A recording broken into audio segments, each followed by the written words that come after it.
So I recently took an international flight on the only long-haul, low-budget airline in all of France, and I didn't know what to expect. The airline is known as French Bee. The company launched in the year 2016, is based in Paris, has 6 A350 planes in the fleet, and travels to 9 destinations with service to Reunion Island, French Polynesia, Tahiti, New York, San Francisco, Miami, and LA at an affordable price. According to the points guide, which by the way said that they would never fly with this airline again, stated that you can get round trip flights for as low as $550, even during peak season like summertime, for example, which obviously stumps out the competition like American Airline and Air France. When it came to my flight, I did need 2 tickets for myself and my girlfriend. We only needed a one-way flight last minute from Paris over to Miami. The flights did range anywhere from $300 to $400, which is obviously not a bad deal, especially when I compared them to other airlines like American and Air France that wanted $700 each way. The total came out for my flights, the 2 tickets,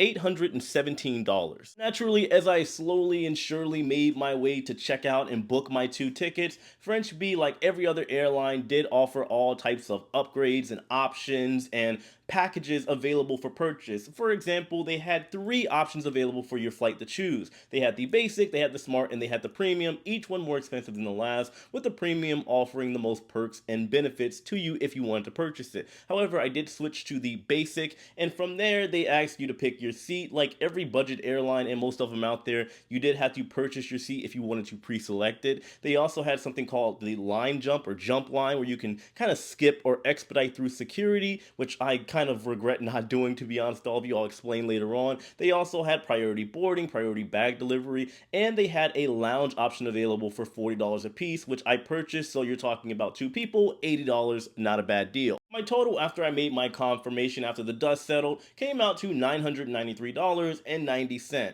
which for some of you out there may be enough to break the bank, but when you're talking about an international flight for 2 people, not a bad deal. The airport that my French Bee international flight will be flying out of would be Orly Airport. It's about 1 hour away from the more well-known and more popular international airport known as CDG or Charles de Gaulle. However, if you've never been to Paris, it is absolutely massive, so depending on where you are located, your commute may actually be shorter and quicker to go to Orly as opposed to CDG. This is also where French Bee is headquartered and primarily flying out of, as they do not fly out of CDG. I will be checking in at Terminal 4, and like any international airport, it will be absolutely packed. However, getting over to the French Bee check-in would be a very simple process, and the first thing that I would see would be premium economy and business check-in. The check-in process was a little bit of a pain and somewhat time-consuming, as unfortunately the self-check-in kiosks were down for the most part. There were only 2 out of maybe the 20 that were actually working, so they did have some of the employees manually check in some of your basic information,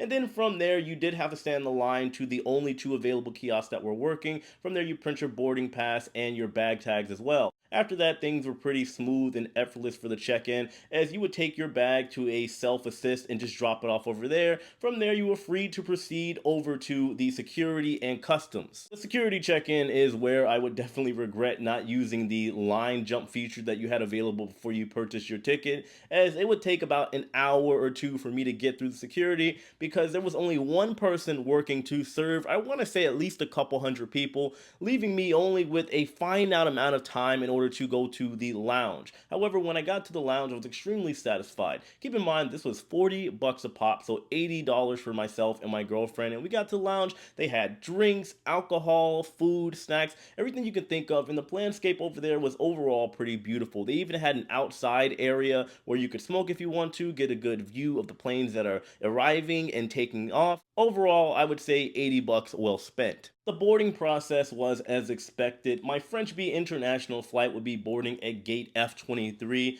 and other than a little bit of congestion like you would see checking in and boarding any other plane, everything went as scheduled and normal. Like any international flight, my plane was absolutely massive. There were 3 columns of seats. I will be sitting toward the back of the plane in the center rows with my girlfriend. The plane was extremely clean and beautiful and somewhat spacious overall. I will say, for somebody like me that is only 5'6", I had a little wiggle room, not a lot. I would worry for somebody that is maybe like 6 foot or taller, but you already know what to do. You probably got to pay for that premium price if you want to fly comfortably. they did have a touchscreen for you to order movies, order Wi-Fi, food, and drink. And when it came to the food, they did have a decent selection overall. For all you Americans out there listening, this was no Spirit airline, even though this is considered a low budget airline. The seats did recline to me, that is a big bonus. And also, when it came to the technological advances, there were cameras placed on the plane that will allow you to get a first camera view of all of the angles so you can see the takeoff and the landing. To me, I thought that was pretty cool. And oh, something that's really big for me as well, the bathroom was also nicely designed and it was clean as well. That is a big issue and something that I try to point out whenever I'm on a plane, a cruise, or any travel destination, because nobody wants a dirty bathroom. My flight would be a 10-hour red eye, and I was surprised to see the flight attendants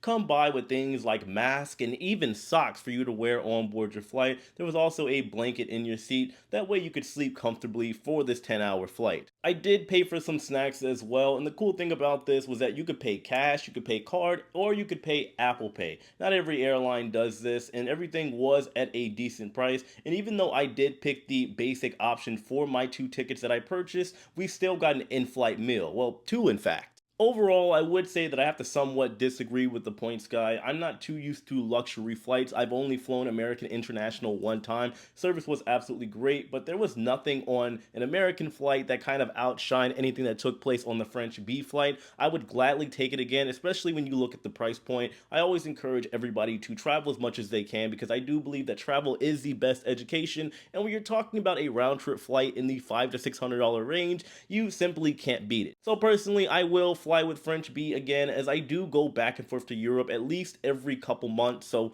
maybe you'll see me on another one. If you guys want me to do another flight review, because I am going to Dubai later this year, I am going to Argentina next week, let me know what you guys want in the comment section below, and let me know your thoughts on French B. Would you fly with this airline, yay or nay? I appreciate all of you. Subscribe if you haven't already, hit that like button, and I'll see you later. Take it easy.